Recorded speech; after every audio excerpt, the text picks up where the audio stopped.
नमस्कार, मैं अतुल जैन। नेता नगरी 24/7 चैनल पर आप सबका हार्दिक स्वागत है। राजनीति। एक युवा जब कुछ करना चाहता है तो वो कुछ भी कर सकता है। आज ऐसे ही एक युवा से हम मिलने जा रहे हैं जिन्होंने वर्सों विधानसभा में भारतीय जनता पार्टी का अस्तित्व निर्माण किया और आज यहाँ पर कुछ नगर सेवक और आमदार उनके चुनकर आए हैं। राज जी, आपका नेता नगरी में हार्दिक स्वागत है। बहुत बहुत धन्यवाद। सबसे पहले मैं नेता नगरी को और उनकी पूरी टीम को बहुत बहुत धन्यवाद देना चाहता हूं कि आपने मुझे यहाँ पे बुलाया और मौका दिया आपसे बात करने का।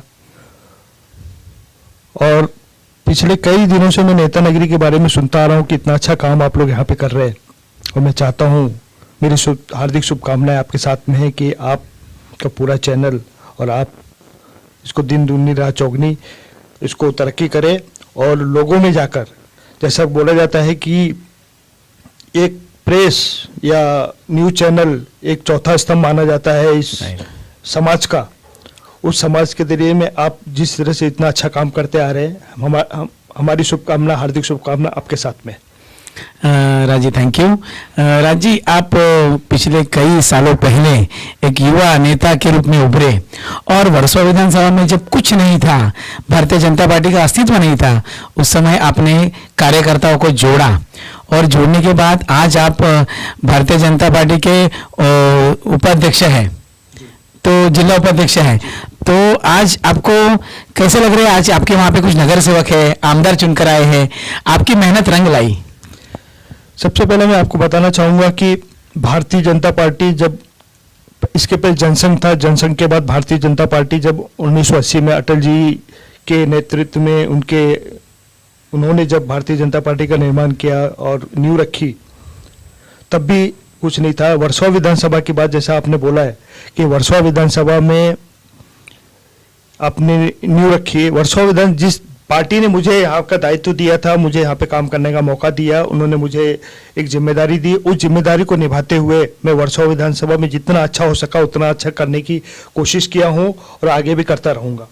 रही बात, आपने आमदार और नगर सेवक की बात बोला है कि जिस तरह से एक पब्लिक का, लोगों का रुझाव, लोगों का विश्वास भारतीय जनता पार्टी के ऊपर जब आया है, तो हमारे प्रधानमंत्री जी, हमारे मुख्यमंत्री देवेंद्र जी और हमारा एमएलए और हमारे नगर सेवक सभी चुन के आए हैं। ये पब्लिक का, ये एक लोगों का विश्वास है कि लोगों ने भारतीय जनता पार्टी के ऊपर विश्वास किया है। राज जी, आप जब युवा थे तब कॉलेज का चुनाव भी आपने लड़ा था और आप, मुझे लगता है, उस समय जीत के आए थे। जी, बहुत, जैसे सही सुना आपने कि जब मैं भवंस कॉलेज, अंधेरी भवंस कॉलेज में जब मैं पढ़ाई करता था, उस समय कॉलेज इलेक्शन बहुत ही चरम पे थे। उसमें भारतीय जनता पार्टी का अपना कॉलेज इलेक्शन हुआ करते थे। कॉलेज इलेक्शन में मैं चेयरमैन या जीएस बोले कि मैं चुन के आया। उस समय से मुझे राजनीति का बहुत एक शौक बोलिए ना, कि एक क्या बोलते हैं उसको, इंटरेस्ट मतलब शौक है कि उस शौक के जरिए आज भी उसी रास्ते पे चलता आ रहा हूँ। और आज आप तरक्की कर रहे हैं कि आप एक अच्छे पोस्ट पे काम कर रहे हैं। ये हमारे भारतीय जनता पार्टी के हमारे उच्च नेता लोग हैं जो उन्होंने मुझ पर विश्वास रखा और मुझे एक जिम्मेदारी दिया ताकि मैं एक भारतीय जनता पार्टी के लिए एक अच्छा सा काम कर सकूं और भारतीय जनता पार्टी को समाज के नीचे, मतलब आखिर तक पहुंचाने का, जैसे कि हर आखिर की जो पंक्ति में लोगों का है वहां तक पहुंचाने का, भारतीय जनता पार्टी का विचार वहां तक पहुंच सके, ऐसा मैं अपनी तरफ से पूरी कोशिश करता हूं। यादव जी, मैं आपसे एक जरूर सवाल पूछूंगा कि आपने अभी जो बताया कि कॉलेज का चुनाव लड़ा करता था मगर अभी नहीं, तो अभी बीच में ऐसा विषय हुआ था कि कॉलेज के चुनाव फिर से शुरू होने वाले थे, मगर क्या विषय है कि अभी फिलहाल ऐसे विषय कॉलेज के इलेक्शंस वगैरह नहीं होते? कॉलेज इलेक्शंस में जहाँ तक मुझे याद है कि कॉलेज इलेक्शन में आखिरी जेल था, उसके बाद इलेक्शन बैन हो गए, कुछ हिंसा, कुछ उसकी वजह से कि पॉलिटिकली इसको बैन किया गया महाराष्ट्र में और खास करके मुंबई में। मुंबई में इसके लिए बैन किया गया कि बहुत सारे हिंसा और बहुत सारे लड़ाई झगड़े होते थे। अभी आने वाले दिनों में जैसे हमारे पूर्व शिक्षा मंत्री विनोद जी तावड़े थे, उन्होंने कोशिश की थी मतलब स्टूडेंट इलेक्शन वापस से करने के लिए। बहुत से कामयाब भी हुए थे, लेकिन हमारी गवर्नमेंट ना रहने की वजह से फिर से क्या हुआ अभी ये रिजल्ट नहीं आया। अभी आने वाले दिनों में अगर होगा तो इसको, क्योंकि स्टूडेंट जीवन से राजनीति अगर शुरुआत होती है तो कॉलेज के लाइफ से और स्टूडेंट जीवन से एक अच्छा नेता तैयार होता है, एक अच्छा प्लेटफॉर्म मिलता है लोगों को। उसके जरिए एक आने वाले, जैसे हमारे हिंदुस्तान में और भारत में एक अच्छा निर्माण, जैसे कि एक अच्छा प्रोडक्ट तैयार होता है, तो कॉलेज लाइफ कॉलेज एक ऐसा चीज है कि वहाँ पे एक अच्छा नेता तैयार होता है। यादव जी, आपने बहुत ग्राउंड लेवल से आज इस पद पर आए हो, तो थोड़ा सा आप युवा मोर्चा में काम किया है और ये सब, इसके बारे में थोड़ा सा आप जरा बताएंगे। रही बात जब हमारी शुरुआत होती है तो जैसे कि मैंने बताया स्टूडेंट के विद्यार्थी जीवन से, विद्यार्थी के बाद फिर युवा में हम आते। युवा मोर्चा का भारतीय जनता पार्टी ने मुझे वर्सोवा विधानसभा की जिम्मेदारी दिया। युवा मोर्चा 3 साल रहते हैं हमारे भारतीय जनता पार्टी में, हर 3-3 साल का एक टर्म रहता है। 3 साल मुझे भारतीय जनता पार्टी युवा मोर्चा का अध्यक्ष होने के नाते वर्सोवा विधानसभा में काम करने का मौका मिला। उस प्लेटफॉर्म के जरिए बहुत सारे युवा मेरे साथ जुड़े और बहुत सारे लोगों को हमने उस मतलब जो हम युवा की तरफ से काम कर सकते युवाओं को बहुत सारे हमने काम किया। बहुत सारे हम अपने प्लेटफॉर्म पे बहुत सारे जैसे जॉब फेयर वगैरह करते थे। जॉब फेयर में युवाओं को रोजगार देना और उनके जरिए बहुत सारे स्कीम्स, जो गवर्नमेंट की स्कीम्स रहती है, वहाँ तक पहुँचाना, इसके लिए हमने इन्हें काम किया। यादव जी, आपने तो ऐसे दिन रात लोगों के लिए भागते हो, काम करते हो, उसमें से एक महत्व का विषय मुद्दा ऐसा था कि आपके कुछ यादव नगर में एक डोंगर जैसा भाग है, वहाँ पे एक्चुअली मुंबई में हर साल हम देखते हैं कि बारिश में लोगों को डोंगर के वहाँ से घर गिरते हैं, बहुत लोगों को हानि पहुँचती है। तो आपने अपने विभाग में कुछ सीएम का फंड लाकर कुछ वॉल खड़ी की थी, उसके बारे में कुछ बताया। सही सुना आपने। जैसे कि यादव नगर हमारी एक बस्ती है जोगेश्वरी वेस्ट में, वहां पर पिछले कई सालों से लोग वहां पे परेशान थे। डर का माहौल था वहां पे कि लोग कभी भी घर गिर सकते हैं और कभी भी कुछ भी एक बहुत बड़ा हादसा हो सकता है। यहाँ पे बहुत सारे सांसद, बहुत सारे एमएलए आए, लेकिन मैं एक छोटा सा कार्यकर्ता, मैंने अपनी तरफ से पूरी कोशिश की कि हम इसको किस तरह से बना सके, लोगों को सेफ्टी और किस तरह से इसको एक सेफ्टी दे सके, ताकि उनको जो दिल में जो उनका भय लगा हुआ है वो भय उनके यहाँ से निकल जाए। तो हमने हमारे माननीय जो हमारे प्रेरणा स्रोत है, हमारे अध्यक्ष उस समय माननीय आशीष शेलार जी थे। आशीष शेलार जी के माध्यम से हमने चंद्रकांत दादा पाटिल उस समय जो नगर विकास मंत्री थे, तो उनके थ्रू हमने कंटिन्यू फॉलो कर करके उनके फंड से आज सेफ्टी वॉल, जिसको रिटर्निंग वॉल भी बोलते हैं, वो रिटर्निंग वॉल तैयार किया। और आज की तारीख में यादव नगर की जनता बहुत ही खुश है और बहुत ही मतलब उनके दिल में जो भय था वो भय निकल चुका है। बहुत अच्छी बात है, बहुत महत्व का काम था आपका ये। आपको शुभकामनाएं, आपने किया, लोगों की जान बचाई है। धन्यवाद। यादव जी, आप कुछ रेलवे कमेटी पे थे और आपने जोगेश्वरी स्टेशन को एक टर्मिनस बनाने का सपना देखा था, शायद वो आज पूरा होता हुआ दिखता है। देखिए, भारतीय जनता पार्टी ने मुझ पर विश्वास रखा। ZRUCC वेस्टर्न रेलवे की कमेटी में मुझे सदस्य के रूप में काम करने का मौका मिला। उस काम करने के जरिए जैसे कि हमारे माननीय आशीष शेलार जी, फिर से एक बार बोलूँगा, हमारे माननीय आशीष शेलार जी ने पिछले 3 साल पहले ये प्रपोजल रखा था कि जोगेश्वरी स्टेशन को टर्मिनस बनाया जाए, ताकि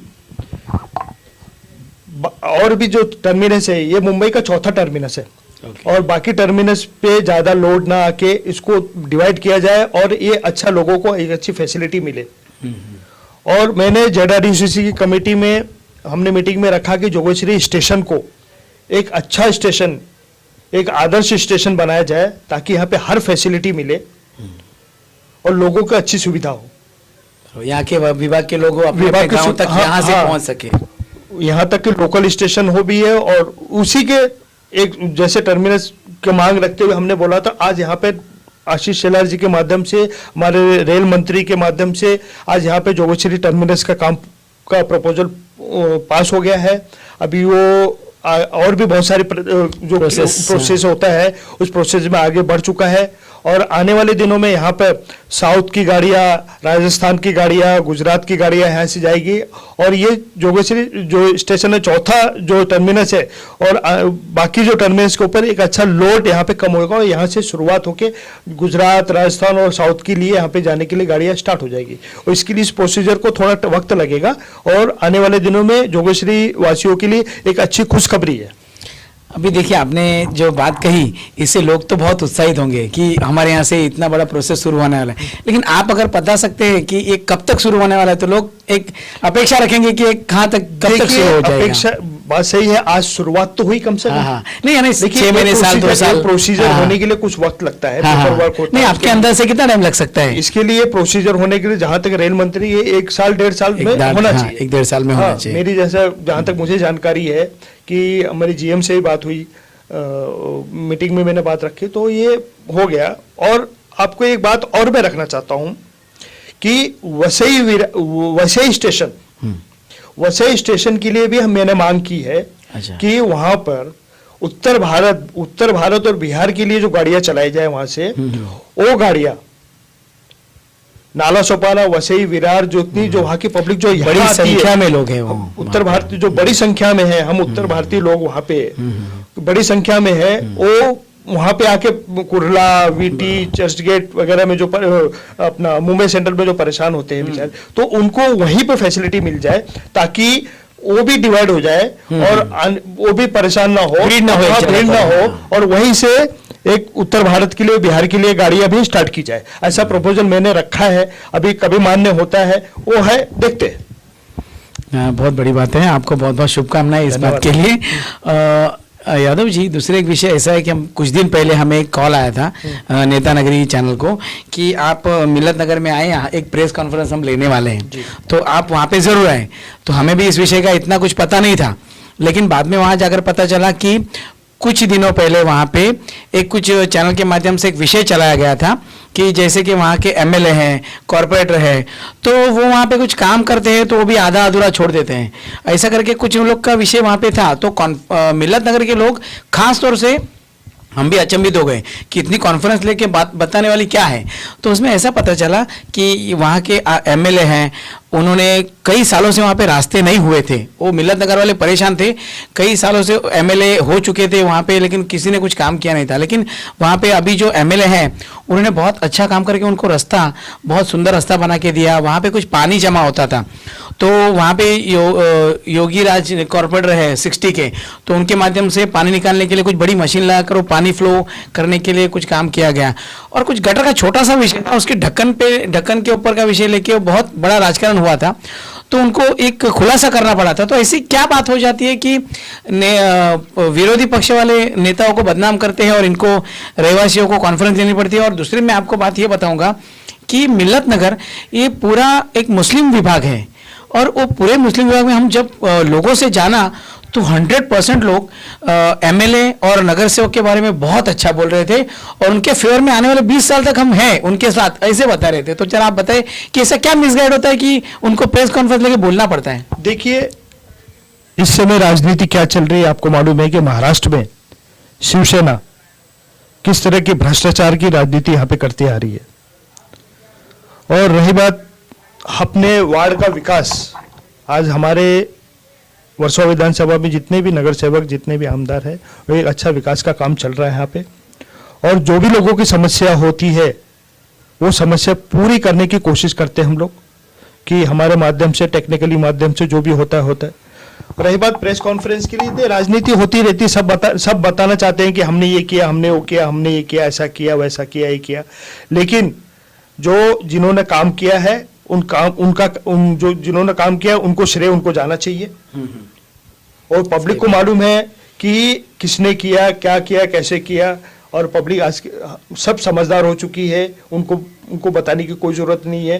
रही बात प्रेस कॉन्फ्रेंस की, इसलिए क्यों करना पड़ता है कि हमने किया है, ऐसा करना कुछ दिखाना भी पड़ता है कि भाई हमने किया, हम अगर हम बताएंगे नहीं लोगों को मालूम कैसे पड़ेगा। बराबर है, सही बात है। अच्छा यादव जी, अभी ये जो महामारी का संकट था, कोरोना का काल था, लोग बहुत दुखी हो गए, और अभी इस महंगाई से जूझ रहे, काम धंधे अभी तक ठीक नहीं चल रहे, लेकिन फिर भी अभी लोग कुछ अपने कामकाज करने के लिए शुरू हुए हैं। लेकिन कोरोना काल में बहुत संकट था, तो आपने उस समय लोगों को किस तरह से मदद की? देखिए, कोरोना काल एक महामारी के रूप में जिस तरह से आया, पिछले 2 साल से जो लोग परेशान हैं, मैं ऊपर वाले से ये मनोकामना करूंगा कि यहाँ पे फिर दोबारा ना आए। और उस समय लोग जितना परेशान हुए हैं, मेरे ख्याल से मेरी लाइफ में, मैं तो बहुत छोटा हूँ अभी, और भी जो लोग हैं उन्होंने इतनी बड़ी महामारी कभी नहीं देखी थी। और मेरी तरफ से और मेरे संस्था की तरफ से, भारतीय जनता पार्टी की तरफ से जो भी होता है, हमने भरसक कोशिश की है लोगों को खाने से लेके अनाज तक का।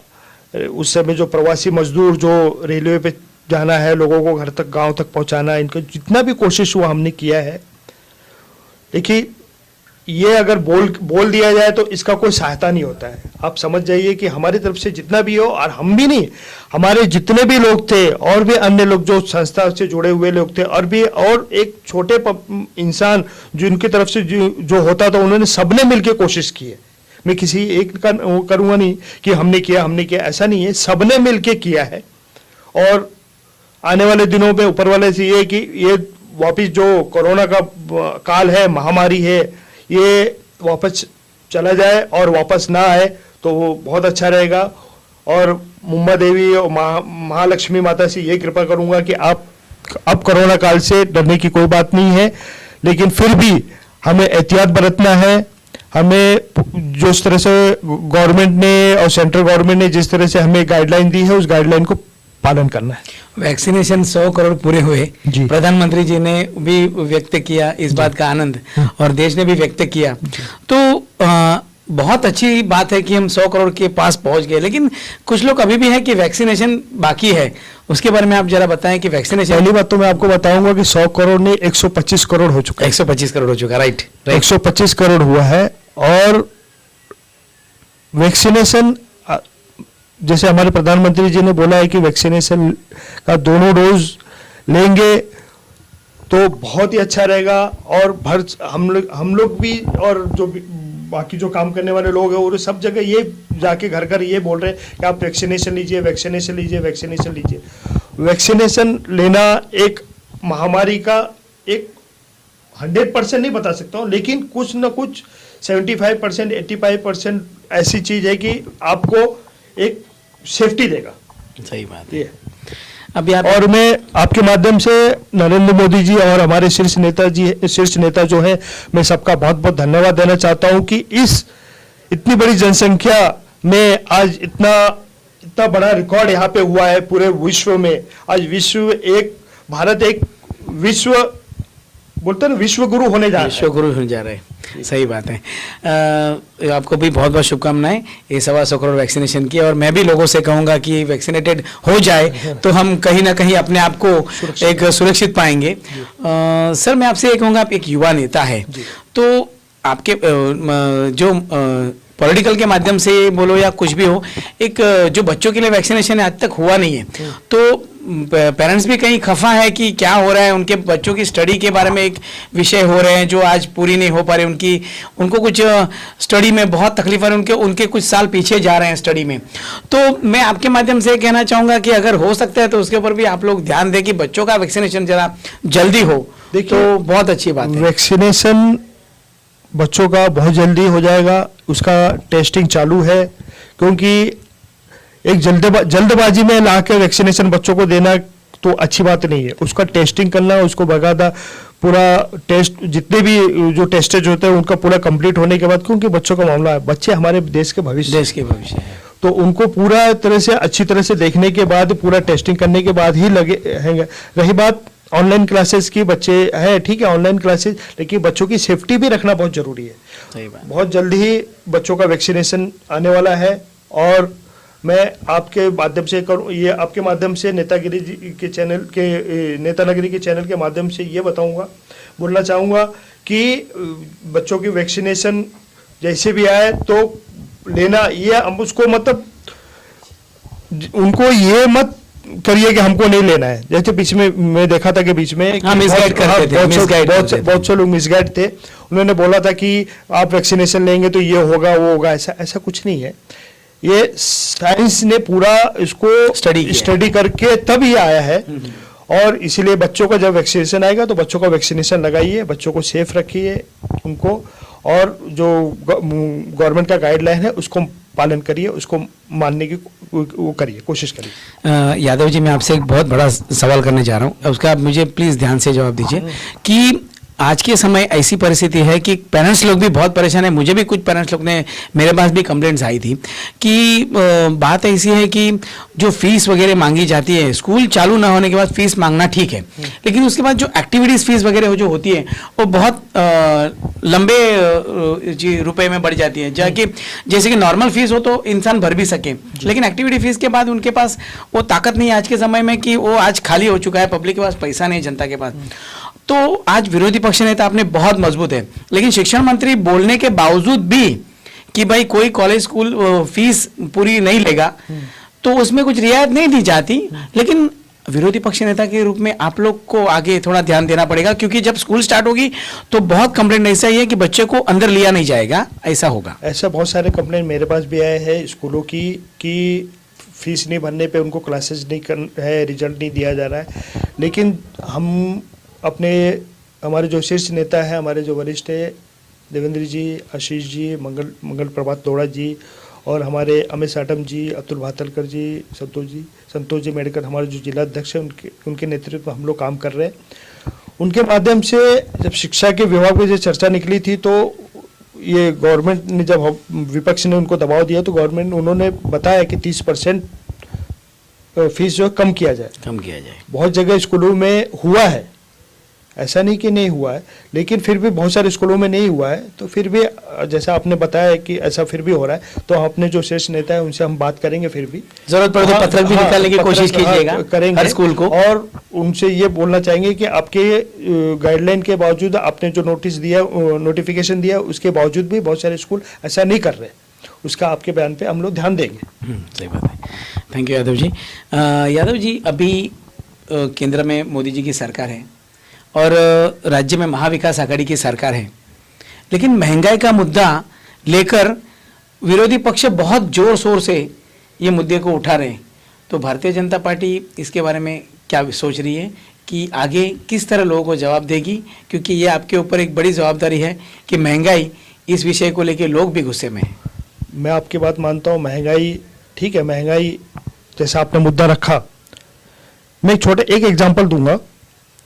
रही बात पेट्रोल की, पेट्रोल से ही सब चीज स्टार्ट होता है, लेकिन जब केंद्र सरकार ने 5 पैसा, 10 पैसा, 15 पैसा, 20 पैसा जो भी कम किया है, तो राज्य सरकार अपना 40 रुपया या 40-45 रुपया जो उसमें कुछ पैसा वेट क्यों नहीं कम कर रही है? सही बात। राज्य सरकार की भी जिम्मेदारी है कि वो भी पेट्रोल पे अपना जो वेट है, हाँ, वो कम करे, क्योंकि जब ताली दोनों हाथ से बची, जब केंद्र सरकार ने किया तो राज्य सरकार को भी करना चाहिए ना।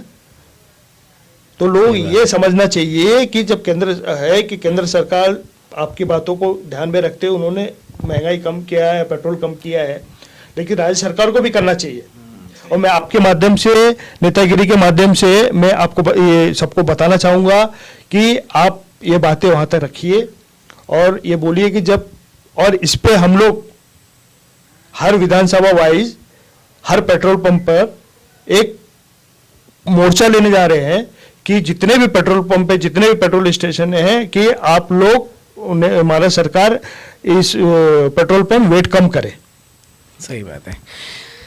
आप एक युवा नेता हैं, मैं आपसे एक नेशनल लेवल का सवाल करने जा रहा हूँ कि जैसे कि अभी कुछ दिन पहले एक एजेंडा करके एक विषय था जिसमें एक बड़े चैनल पे ये विषय को लिया गया था, तो महबूबा मुफ्ती जी वहाँ पर थे, तो हमने इस विषय को सुना। तो बात ऐसी है कि 370 कलम हटाने के बाद पूरा देश जहाँ पर खुश है, वहाँ पर कश्मीर भी खुश है, लेकिन वहाँ के जो राजनीतिज्ञ है, जैसे मुफ्ती महबूबा मुफ्ती जी, उनके पूरी टीम है, उनको ऐसे सुना गया है कि पहले कहीं से पैसा आता था, वहाँ पे युवाओं को खड़ा किया जाता था, पत्थरबाजी की जाती थी, आज वो नहीं होता। लेकिन महबूबा मुफ्ती जी ऐसा कह रही है कि कश्मीर के लोग वहाँ पे खुश नहीं है और लोग खफा हैं, और जैसे कि किसानों का कायदा वापस लिया गया वैसा 370 वापस लाया जाए और CA NRC को रद्द किया जाए, जो कायदे हैं वो जो है वो वापस लाया जाए। तो क्या इसके बारे में आप क्या कहेंगे कि वो किसानों के फायदे का विषय को लेकर यहाँ पर भी वो जूझना चाहते हैं? देखिए, सबसे पहले मैं ये बताना चाहूँगा कि रही बात कश्मीर की, कश्मीर में जैसे कि हमारे संस्थापक श्यामा प्रसाद मुखर्जी जी उन्होंने बताया था कि एक कंट्री में या एक देश में 2 विधान 2 प्रधान 2 संविधान नहीं चलेंगे। तो मोदी जी आने के बाद कश्मीर भी हमारा एक विभिन्न अंग है, सही बात है, भारत का, और वहाँ पे 2 विधान 2 प्रधान 2 संविधान नहीं चल सकते। तो उसको हमने एक भारत का अंग है, हमारे भारत का हिस्सा करके हमने ये 370 लागू हटाए। वहाँ पे 370 हटाने से कश्मीर की जनता बहुत खुश है। वहाँ पे कुछ राजनीतिक लोग अपनी रोटी सेक रहे हैं, ऐसी बात नहीं है, लेकिन आप पर्सनली सबसे जाके अगर सर्वे करेंगे तो लोग वहाँ पे बहुत खुश है।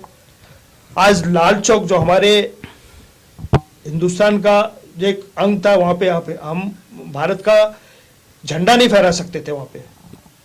आज आपने देखा होगा 15 अगस्त के दिन में लाल चौक पे किस तरह से कितने भव्य तरीके से वहाँ पे ध्वज वजन हुआ है, और इलेक्शन भी हो सकते हैं, इलेक्शन भी हो सकता है सही वहाँ बात पे। अभी इलेक्शन का तो टाइम है वहाँ पे माहौल, लेकिन पब्लिक वहाँ पे खुश है। हाँ ठीक है, राजनीति अपनी अपनी है, सब लोग बोलेंगे कि यहाँ पे खुश नहीं है, ये नहीं है, वो नहीं है। आप समझ सकते थे किस तरह से वहाँ पे लोग पत्थरबाजी करते थे, पैसे लेके, ये करके वो करके। आज पूरी दुनिया देखती है, सबको मालूम है, हिंदुस्तान के हर लोगों को मालूम है कि कश्मीर की हालत पहले क्या थी, अब क्या। हमारे माननीय प्रधानमंत्री मोदी जी और हमारे रक्षा विशेषज्ञ अजीत डोभाल जी का बहुत बहुत शुक्रिया अदा करना चाहता हूं, और गृह मंत्री अमित शाह जी का को उन्होंने इतना अच्छा कदम रखा और एक अच्छा काम किया। ये देश इस काम को हमेशा भूलेगी नहीं उनको, कि उन्होंने श्यामा प्रसाद मुखर्जी जी की जो उनका एक सपना था, उन्होंने यह सपना साकार किया। यादव जी, अभी मोदी जी केंद्र में है, आने के बाद नोटबंदी जैसे विषय वैसे लोग नाराज हुए, बात अलग है, लेकिन कुछ विषय ऐसे थे कि जो अच्छी तरह से उन्होंने, जैसे कि सुकन्या योजना थी वो लाए। उसके बाद मेडिकल डिपार्टमेंट में अगर किसी को कुछ हो जाता है तो 5 लाख तक का उनको मुआवजा मिल सकता है मेडिकल में। तो ऐसे बहुत सारे विषय है। तो ये प्रेजेंटेशन कुछ अच्छी तरह हो रहे हैं, या मुझे नहीं लगता है कि लोग ऐसे मैसेज पूछ रहे हैं? अच्छा हुआ आपने बताया, ये विषय रखा। सबसे पहले मैं सुकन्या योजना के बात करूंगा। सुकन्या योजना पिछले महीने में हमने हमारे पोस्ट ऑफिस के माध्यम से खुद 250 कन्याओं का, हम टीम बीजेपी, जो वर्सोवा टीम बीजेपी है, हमने सबने मिलकर 250 लोगों की खाता खोला और 250 बालिकाओं का हमने खाता खोला सुकन्या योजना का। तो आप समझ सकते हैं कि अंतिम समाज के जो अंतिम व्यक्ति है उन तक ये स्कीम पहुंचाने की कोशिश करते हैं हम लोग। प्रधानमंत्री जी ने बहुत सी योजना रखी है। इस योजना में जैसे अभी आपने बोला मेडिकल का, आयुष्मान भारत जो 5 लाख का क्लेम है, तो वो भी बहुत अच्छी तरह से चल रहा है। ऑलरेडी सर्वे 2011 में जो सर्वे हो, तो उस सर्वे के माध्यम से आज जो जिनका नाम आ रहा है उनको आयुष्मान भारत का कार्ड मिल रहा है। वो आने वाले दिनों में 5 लाख का आपको एक मेडिक्लेम है, आप कभी भी कहीं भी जाके इसका इलाज कर सकते हैं। रही बात, आपने एक चीज भूल गया, मैं आपको बताना चाहता हूँ, ई श्रम कार्ड। ई श्रम कार्ड एक ऐसा है कि जो पेंटर, इलेक्ट्रीशियन, ड्राइविंग, जो डेली खाने वाले लोग हैं, उनका केंद्र सरकार एक डेटाबेस तैयार कर रही है। वो डेटाबेस के आने में उनको भी बहुत सारी फैसिलिटी मिलेगी। तो ऐसी बहुत सारी केंद्र की योजनाएं हैं। वो योजनाओं में एक अटल पेंशन योजना भी है, बीमा योजना है। आप ये सब बात बता रहे हैं, लेकिन मैं आपको यही कहना चाह रहा हूं कि ये आप लोगों की जो टीम है, युवा टीम है, वो लोगों तक किस तरह पहुंचा है? क्योंकि लोगों को ये सब बातें पता है मगर हवा जैसे निकल जाती है और ना पता चलता है। तो ये लोगों को प्रेजेंटेशन आप कैसे करोगे? मैं वही बताना चाहता हूँ कि हर एक वार्ड के माध्यम से बोलो या विधानसभा के माध्यम से बोलता हूँ। मैं अपने वर्सों जिस क्षेत्र में मैं काम करता वर्सोवा विधानसभा, वहां पे हमारी जो टीम है, टीम वर्सोवा, जो भाजपा की जो टीम वर्सोवा टीम है, वो ये पूरी कोशिश करती है कि ये जो स्कीम है घर तक लोगों तक पहुंचाया जा सके। यादव जी, हमारे ये एसवी रोड पे ओशिवरा ब्रिज है, उसका कई सालों से काम ऐसे ही पड़ा हुआ है, तो उसके बारे में ज़रा फॉलोअप कैसे होगा? क्योंकि बहुत सालों से वहाँ पे जो पब्लिक का आना जाना ज़्यादा है और व्हीकल्स भी बहुत ज़्यादा वहाँ पे आती जाती है, तो उसके लिए आप थोड़ा कैसे ध्यान देंगे? या आप एक अच्छे पद पर हो तो शायद मुझे लगता है विद्या ठाकुर जी के या इधर वर्सोवा विधानसभा के अपने डॉक्टर भारती ताई लवेकर जी के किसके अंडर में आता है, जरा आप देखिए कैसे फॉलोअप करेंगे? क्योंकि वो विषय मुद्दा बहुत ज़रूरी था। ओशुरा का ब्रिज का जो मुद्दा है, वो फ्लाईओवर ब्रिज जो गोरेगांव राम मंदिर का जो ब्रिज है, डायरेक्ट यहाँ पे हमारे यहाँ जो एचवी रोड पे उतरने वाला है। बहुत जल्दी काम चालू है, निर्माण भी बहुत काफ़ी तेज़ है। हमारे विद्या ठाकुर जी जो वहाँ के आमदार है, उन्होंने हमेशा फॉलोअप लेकर उस काम को हमेशा किया है। वहाँ का जो लोकल नगर सेवक है संदीप पटेल जी, उन्होंने भी ब्रिज का काफ़ी फॉलोअप लेकर उस काम को जल्द से जल्द पूरा हो ऐसा करके उन्होंने हमेशा कोशिश की है। और लोगों को परेशानी हो रही है, लेकिन ये काम जिस दिन हो जाएगा उस दिन लोगों को ही सुविधा होगी। थोड़ी परेशानी उठानी पड़ेगी, लेकिन आगे चल के मतलब लोगों को अच्छी मतलब फैसिलिटी मिलेगी। थोड़ा सा आप जानकारी लेके फॉलोअप कर लीजिएगा। जी जी। यादव जी, अब एक विषय ऐसा था कि कल का मुद्दा है, जैसे आशीष जी ने एक प्रेस कॉन्फ्रेंस ली थी, लेकिन उसके ऊपर बहुत बड़ा राजनीतिक बवाल हुआ और नरीमन पॉइंट पोल्यूशन में उनको बुलाया गया, और इस विषय को आप कैसे देखते हो? हमारे जो नेता हैं आशीष जी हमारे मार्गदर्शक है, हमारे प्रेरणा स्रोत है, हमारे मुंबई के अध्यक्ष रह चुके, बहुत से वरिष्ठ पदों पे रह चुके हैं। वो कभी भी महिलाओं का अपमान नहीं कर सकते। उन्होंने हमेशा महिलाओं का सम्मान किया है। मरीन ड्राइव पुलिस स्टेशन में जो उनका केस हुआ है, एफआईआर किया है, वो गलत एफआईआर हुआ है। आशीष शेलार जी की आवाज़ को दबाने की कोशिश की जा रही है। वो जो शिवसेना जो भ्रष्टाचार पर भ्रष्टाचार हमेशा करती आ रही, जिस तरह से भारतीय जनता पार्टी के हमारे नगर सेवक, हमारे आमदार रोज कुछ न कुछ भ्रष्टाचार से लिप्त जो आवाज़ उठा रहे हैं, उस आवाज़ को दबाने की कोशिश की जा रही है। आप समझ सकते हैं कि गलत एफआईआर करने से हमारी आवाज़ बंद नहीं होगी या दबेगी नहीं, आवाज़ और बुलंद होगी कि लोगों तक मालूम पड़े कि पिछले कई सालों से शिवसेना जो महानगर पालिका पे बैठी हुई है किस तरह से भ्रष्टाचार करती आ रही है। आप देख रहे हो कि रास्तों की हालत क्या है, नालों की हालत क्या है, गटरों की हालत क्या है। आपको लगता नहीं, कभी मुझे तो कभी कभी ऐसा लगता है कि रास्ते पे खड्डा है कि खड्डे पे रास्ता है। किस तरह से एक्सीडेंट हो जाती है, बेचारे बाइक वाले परेशान हो जाते हैं, ट्रैफिक हो जाती है किस तरह से। तो मैं आपके माध्यम से ये बताना चाहूँगा कि गलत एफआईआर करने से हमारी आवाज़ बंद नहीं होगी और आवाज़ और बढ़ेगी। मैं आशीष शेलार जी को बहुत धन्यवाद देना चाहता हूँ कि उन्होंने इतनी बड़ी आवाज़ उठाई है। मैं आपके माध्यम से ये बोलना चाहूँगा कि और ही बुलंद तरीके से आवाज़ उठाए। हम सभी लोग, हम सभी कार्यकर्ता उनके साथ में हैं और आने वाले दिनों में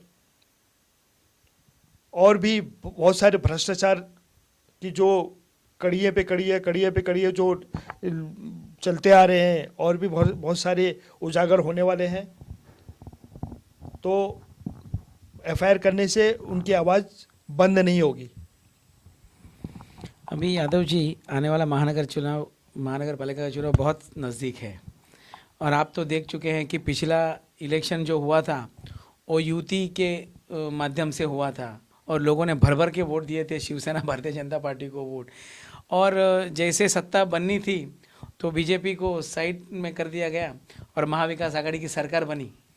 तो आने वाले महानगर पालिका इलेक्शन में अगर ऐसा कुछ हुआ तो अकेली बीजेपी किस रूप में इलेक्शन में उतरने वाली है? देखिए, शिवसेना ने भरोसे का खंजर जो भारतीय जनता पार्टी की पीठ पे जो भोंका है, वो यहाँ आने वाले दिनों में महानगर पालिका इलेक्शन पे हमारे जो लोग हैं, यहाँ की जनता है, मुंबई की जनता है, उनको सबक सिखाएगी। और किस तरह से सबक सिखाएगी ये उनको अच्छी तरह मालूम है। महानगर पालिका आने वाले इलेक्शनों में आज मुंबई भारतीय जनता पार्टी का मेयर चुन के लाना है, ये संकल्पना लेते हुए हम आगे बढ़ रहे हैं। और हमारे सभी शीर्ष नेताओं के नेतृत्व में हमारे मुंबई के नेता, हमारे महाराष्ट्र, हमारे देवेंद्र जी, मंगल प्रभात तोड़ा जी, आशीष जी, अतुल जी भातलकर जो हमारे प्रभारी हैं, अमित साटम जी, संतोष मेडेकर जी, और भी जितने भी सभी के माध्यम से एक उत्तर पश्चिम जिला के और जो भी मुंबई के सभी हैं, एक उस हम चाहते हैं कि मुंबई की जनता को एक अच्छी बेसिक सुविधा मिले, जो बहुत ज़रूरी है। पिछले 25-30 सालों से जो शिवसेना जो करती आ रही है, भ्रष्टाचार, सिर्फ पेपर पे ही काम है, ज़मीन पे कुछ काम नहीं है। और लोगों को कम से कम, लोगों से टैक्स लिया जा रहा है तो टैक्स का कम से कम उनको फैसिलिटी तो देना चाहिए, वो फैसिलिटी भी नहीं मिल रही है। तो जनता को सब कुछ मालूम है, जनता एकदम जागरूक हो चुकी है, जनता को क्या करना है वो जनता ने मन बनाया हुआ है। ये आने वाले महानगर पालिका इलेक्शन में आपको रिजल्ट सामने आ जाएगा। यादव जी, आप ज़मीन से जुड़े हुए एक कार्यकर्ता हैं, आज जिला के उपाध्यक्ष हैं, आपके पास 6 विधानसभा शायद है और एक खासदार का पूरा एरिया आता है, तो आप एक उपाध्यक्ष के रूप में अपने विभाग में आने वाले दिनों में क्या करना चाहोगे? किस तरह लोगों को क्या सुविधाएं मिले? आपके मन में कुछ संकल्पना होगी? देखिए, मैं आपको बताऊंगा कि मैं तो एक जनप्रतिनिधि नहीं हूँ, मैं एक छोटा सा कार्यकर्ता हूँ, भारतीय जनता पार्टी का छोटा सा सच्चा सा कार्यकर्ता हूँ। मैं अपने माध्यम से जितने हम पार्टी के गाइडलाइन, पार्टी के हद में रह के जितना काम हो सकता है उतना काम करने की कोशिश करते हैं। पब्लिक को हर चीज़ की फैसिलिटी देने की कोशिश करते हो। जैसा कि आपने देखा कि यादव नगर, जोगेश्वरी स्टेशन हमारे आशीष जी के थ्रू, वसई स्टेशन जो हमारे संजय पांडे जी जो हमारे उत्तर भारतीय महाराष्ट्र के नेता है, उनके माध्यम से हम वसई स्टेशन को एक टर्मिनस के रूप में आगे करने चाह रहे हैं। और रही बात कि हमने एक छोटी सी मांग रखी है वर्सोवा विधानसभा की, आपके माध्यम से बताना चाहता हूँ कि अंधेरी में फायर ब्रिगेड स्टेशन है, गोरेगांव में फायर ब्रिगेड स्टेशन है, जोगेश्वरी में क्यों नहीं? ओके। जोगेश्वरी में हम आपके माध्यम से ये बताना चाहते हैं कि जोगेश्वरी में एक मिनी फायर स्टेशन होना चाहिए, क्योंकि यहाँ पे स्लम ज़्यादा है, कभी भी कुछ भी हादसा होता है तो हमको थोड़ा वेट करना पड़ता है। जोगेश्वरी में अगर होगा तो यहाँ पर आने वाले दिनों में जैसे कुछ न कुछ हादसा होता जा रहा है, तो वो फायर ब्रिगेड होने से जोगेश्वरी वासियों के लिए बहुत अच्छी फैसिलिटी मिलेगी। तो जोगेश्वरी के लिए अगर समझो कुछ प्रॉब्लम्स आती है तो आज फायर ब्रिगेड कहाँ से आती है? गोरेगांव है, अंधेरी है। अच्छा, ओके। तो जोगेश्वरी में एक मिनी फायर, हम बड़ा फायर स्टेशन नहीं बोलना चाहिए, एक मिनी छोटा, एक कम से कम 2-3 गाड़ियाँ 2 गाड़ियाँ खड़ी रहे कि कभी इमरजेंसी में बहुत बड़ी लोग पड़ती संख्या हाँ, है तो आने को समय लगेगा तो बहुत बड़ा हाँ, प्रॉब्लम्स तो हादसा हो सकता है। गोरेगांव से भी आएंगे तो उनको लेके सपोर्ट मिलेगा, लेकिन जोगेश्वरी में रहेगा तो उनको भी सपोर्ट मिलेगा। सही, जल्दी तो ऐसा एक मिलेगी। मेरे मन में कल्पना है, मैंने ऐसा एक पत्र दिया है, पत्र व्यवहार किया है। अरे वाह। हाँ, तो अभी देखो कितना जल्दी हो सकता है ऐसा करके हो। जो हमारे माध्यम से एक छोटा सा कार्यकर्ता होने के लाने मैं कोई जनप्रतिनिधि नहीं हूँ, लेकिन जोगेश्वरी वासियों के लिए मैं एक अच्छा जोगेश्वरी, एक बेहतर जोगेश्वरी का एक संकल्पना लेते हुए एक वर्सोवा विधानसभा, एक अच्छा पूरा विधानसभा है, उस वर्सोवा विधानसभा को एक मिसाल के रूप में करना चाहता हूं कि बम्बई में एक वर्सोवा विधानसभा का नाम लेंगे तो लोग पहचान सके कि वर्सोवा विधानसभा, जोगेश्वरी विधानसभा या जोगेश्वरी पश्चिम में या जो भी जितने भी वार्ड है, एक अच्छा सा एक आदर्श विधानसभा बने यहाँ पे। आपको बहुत बहुत शुभकामनाएं और आपको यश मिले इस काम में, मैं भगवान से प्रार्थना करूंगा। आपने अभी कहा यादव जी कि जनप्रतिनिधि मैं नहीं हूँ, जनप्रतिनिधि आप नहीं हैं, लेकिन आने वाली महानगर चुनाव में आप अगर आपको चांस मिले तो आप तैयार हैं? देखिए, पार्टी का निर्णय सर्वोपरि होता है। पार्टी जो निर्णय करेगी उस पार्टी का हमारा मान्य है। पार्टी अगर मुझे उस लायक समझती है कि मैं जनप्रतिनिधि करूं, इनका नेतृत्व करूं, तो मुझे अच्छा लगेगा। लेकिन पार्टी का निर्णय होता है, जो पार्टी निर्णय करेगी वो पार्टी हमारे निर्णय है। मैं तो काम करता आ रहा हूँ। पार्टी ने मुझे एक छोटा कार्यकर्ता, एक उपाध्यक्ष के तौर पे जो मुझे जिम्मेदारी दी गई, उसके माध्यम से भी मैं लोगों का काम करता आ रहा हूँ कि जितना हो सके। लेकिन एक जनप्रतिनिधि है, थोड़ा सा एक ज़्यादा काम करने का मौका मिलेगा, बात है। ऐसा करके है। बाकी आने वाले दिनों में क्या होगा वो पार्टी के निर्णय है।